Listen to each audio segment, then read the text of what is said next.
자, 고대 그리스 시대에는 인간이 철학의 주체로 등장했고, 어떻게 사는 것이 좋은 삶인지, 어떤 사회가 바람직한 사회 혹은 국가인지에 대한 관심이 철학의 주제가 되었다고 했죠.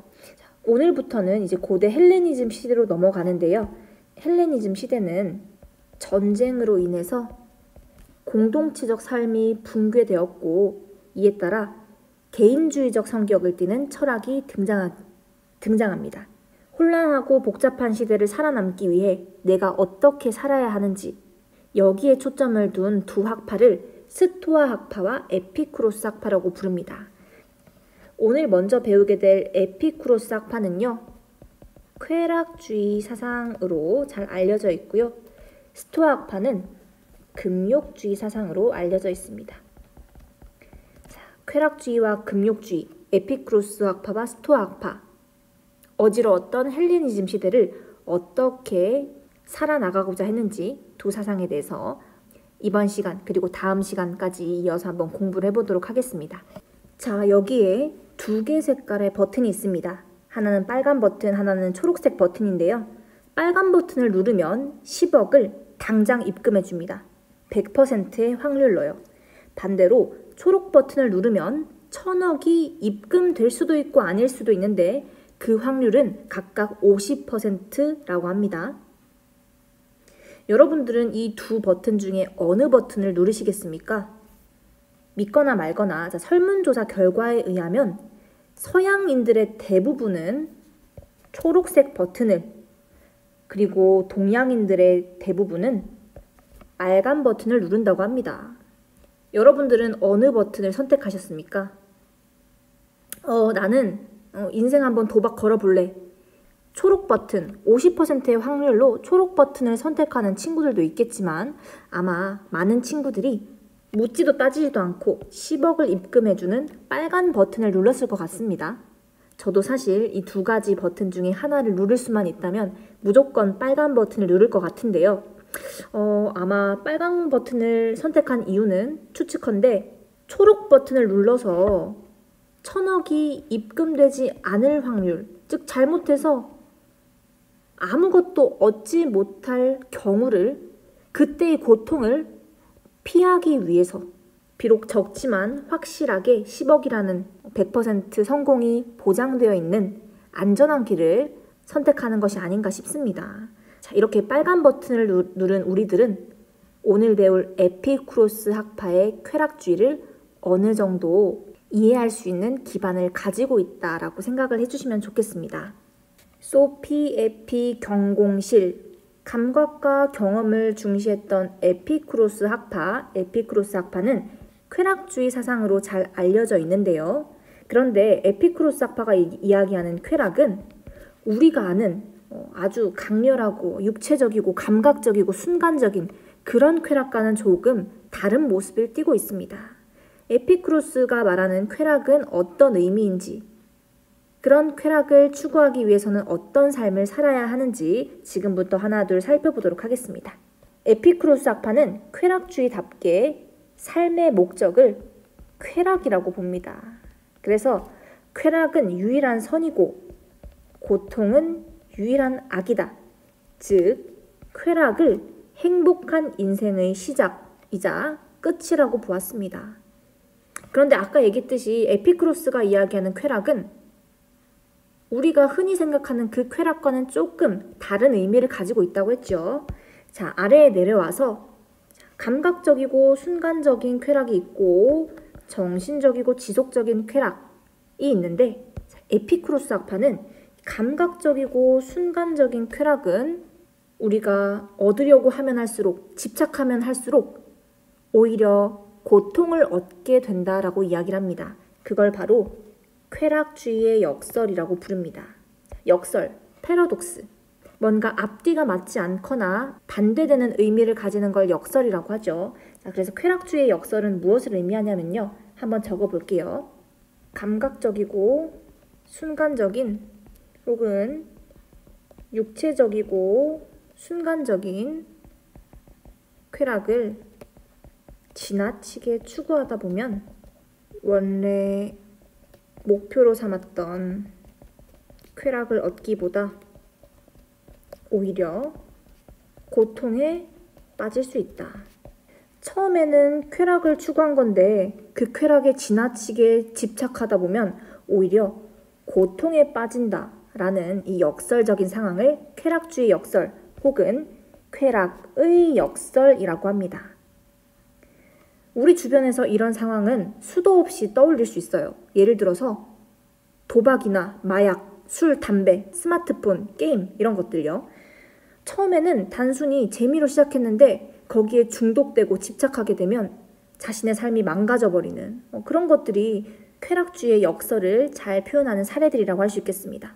그래서 에피쿠로스 학파는 감각적이고 순간적인 쾌락이 아니라 오히려 정신적이고 지속적인 쾌락을 추구하는 쪽으로 사상을 전개해 나갑니다.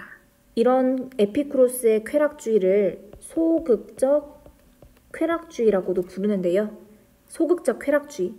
소극적 쾌락주의라고 부르는 이유는 쾌락을 적극적으로 추구하기보다는 오히려 고통이나 불안과 같은 그런 요소들을 제거해서 평온함에 이르고자 했다. 즉 적극적으로 감각적이고 순간적인 쾌락을 추구하는 것이 아니라 고통이나 불안과 같은 부정적인 것을 제거해서 평온한 상태에 이르고자 했다. 이런 의미에서 에피쿠로스 학파의 쾌락주의를 소극적 쾌락주의라고 부르는 겁니다.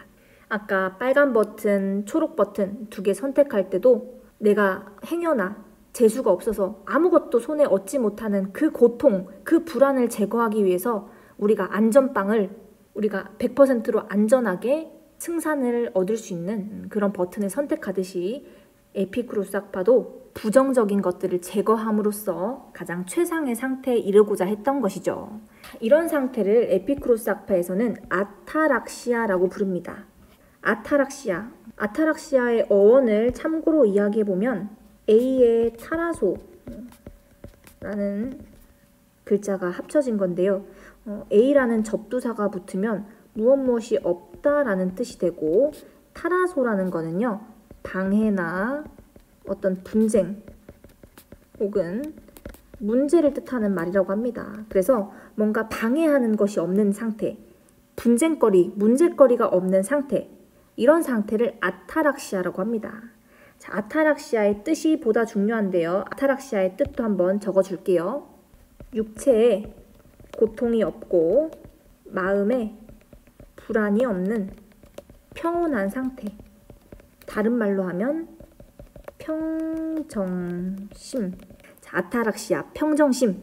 내 몸이 아프지 않고 고통스럽지 않고 내 마음이 불안하지 않는 그런 평정한, 평온한 상태를 아타락시아, 바로 에피쿠로스 학파가 추구했던 정신적이고 지속적인 쾌락을 통해 얻고자 했던 이상적이고 바람직한 상태의 아타락시아를 의미합니다.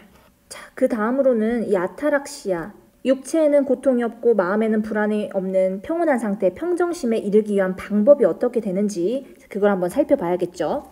에피쿠로스 학파는 인간의 욕구를 총 3가지 종류로 구분합니다. 첫 번째는요. 우리가 이거 없으면 죽는, 이거 없으면 우리가 절대 생존할 수 없는 자연적이고 필수적인 욕구이고요. 예를 들면 의식주와 같은 욕구들이요. 그리고 또 다른 욕구로는요. 자연적이긴 하지만 필수적이지 않은 욕구가 있다고 했습니다. 예를 들면 의식주긴 한데 보다 맛있는 음식, 좋은 옷, 멋진 집 같은 거요. 우리가 이왕이면 맛있는 거 먹고 싶고 좋은 옷 입고 싶고 좋은 집에서 살고 싶잖아요. 자연적인 욕구이긴 하지만 사실 필수적인 욕구는 아니죠. 자, 그리고 마지막으로 3번째는 자연적이지도 않으면서 필수적이지도 않은 욕구가 있다고 했습니다. 예를 들면 부명예, 권력 등의 욕구가 여기에 해당합니다. 자, 에피쿠로스 학파는요. 이 3가지 욕구 중에 자연적이고 필수적인 욕구만 최소한으로 충족시키는 삶이 가장 바람직하다고 봅니다. 한마디로 필수적이지 않은 욕구는 제한해야 한다는 겁니다. 이런 에피쿠로스 학파가 이야기하는 삶의 자세를 2 단어로 검소, 절제라고 정리해 보겠습니다. 에피쿠로스 학파, 사실 인생의 시작과 끝이 쾌락이다. 쾌락만이 유일한 선이다. 쾌락을 이야기하고 있지만 아이러니하게 그들이 이야기한 바람직한 삶의 상태 아타락시아에 이르기 위해서는 오히려 검소하고 절제하는 삶을 살라고 이야기하고 있습니다. 자, 또 몇 가지 더 살펴보면요. 에피쿠로스 학파는 문명에서의 삶, 공적인 삶으로부터 벗어나서 내적인 세계에 머물며 고요하게 살아가는 삶을 추구하고 있습니다. 내적이고 고요하게 사는 삶을 이야기하고 있지만 이런 삶이 은둔자적 삶, 즉 히키코모리 같은 자기 혼자 방에 틀어박혀서 집 밖으로는 한 발짝도 나가지 않는 은둔자적 삶은 아닙니다. 우리가 히키코모리를 은둔형 외톨이라고 하잖아요. 그런 삶이 아니라 친구들과 사람들과 우정을 나누면서, 즉 우정과 같이 작은 공동체 내에서 사람들과 복작복작 교류를 하는 것이 또 행복의 중요한 요소라고 이야기를 합니다.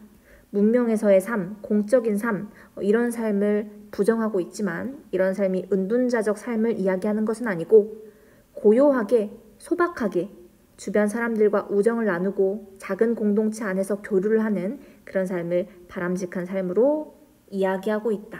에피쿠로스가 이야기하는 아타락시아, 평정심에 이르기 위한 두 번째 방법이 바로 우정, 작은 공동체 내에서의 교류였습니다. 자, 이제 마지막으로 에피쿠로스 학파가 죽음에 대해서 어떻게 이야기하는지를 살펴보도록 하겠습니다. 자, 신이나 운명, 죽음 같은 거 여러분 한번 생각을 해보세요. 신, 운명, 죽음 때문에 얼마나 두려워하고 불안해하고 걱정을 하고 마음이 혼란스럽습니까? 아, 내 운명은 과연 어떤 것일까? 막 고민하면서 타로 시점을 보기도 하고, 아, 신이 나에게 큰 벌을 내리지 않을까 불안해하기도 하고, 아, 죽으면 얼마나 고통스러울까? 죽으면 얼마나 이 세계가 깜깜하고 외로울까? 고통스러울까? 우리에게 고통을 주는 대표적인 것들로 신, 운명, 죽음 같은 것들이 있다. 그런데 에피쿠로스 학파는 신이나 운명, 죽음에 대한 잘못된 믿음으로 두려워할 필요가 없다고 합니다. 이것들에 대한 잘못된 믿음을 제거해서 두려움에서 벗어나야 된다고 주장하는데, 교과서 114쪽에 에피쿠로스가 죽음, 운명, 신을 어떻게 생각해야 할까? 이 부분 잠깐 밑줄 치고 지나가겠습니다. 자, 에피쿠로스 학파는 죽음, 운명, 신에 대한 잘못된 믿음을 제거하면 마음에 불안이 없어지고 평온함에 이를 수 있다. 즉 아타락시아에 이를 수 있다고 주장합니다. 자, 그 이유를 한번 하나씩 보겠습니다. 자, 죽음은 모든 감각의 상실을 의미하므로 우리에게 아무것도 아니게 된다. 즉 죽고 나면 우리 어차피 이 세상에 없고 우리의 감각도 사라져. 그러니 우리는 고통스러워할 필요도 없고 그걸 두려워할 필요도 없다. 왜냐하면 그때는 우리가 이 세상에 없어서 그 어떤 고통도 두려움도 느끼지 못할 것이기 때문이다. 자, 마찬가지로 운명 같은 건 이 세상에 존재하지 않는다. 그래서 운명 때문에 불안해하는 것도 어리석은 일이다. 그리고 그 자체로 완전하고 부족함이 없고 행복한 존재인 신은 우리 같은 인간한테는 관심 없다. 인간에게 호의나 악의를 품지 않는다. 그래서 우리의 인간의 일에는 전혀 영향을 미치지 않는다. 따라서 신의 저주를 받을까 두려워하는 것도 어리석은 일이다. 그래서 아랫부분 읽어보면 죽음은 우리에게 아무것도 아니다. 우리가 존재하는 한 우리와 함께 있지 않으며 죽음이 존재하면 그때는 우리는 더 이상 존재하지 않기 때문이다 라고 이야기하면서 죽음에 대한 막연한 두려움, 불안에서 벗어날 것을 주장하고 있습니다. 우리가 소피 에피 경공실이라고 해서 에피쿠로스 학파를 감각과 경험을 중시한 사상 흐름의 하나로 이야기했었죠. 그런데 보면 에피쿠로스 학파는 감각적이고 경험적인 쾌락을 부정하고 있잖아요. 그러면 에피쿠로스 학파는 오히려 이성과 사유를 중시한 사람들이 아닌가요? 이렇게 생각할 수도 있습니다.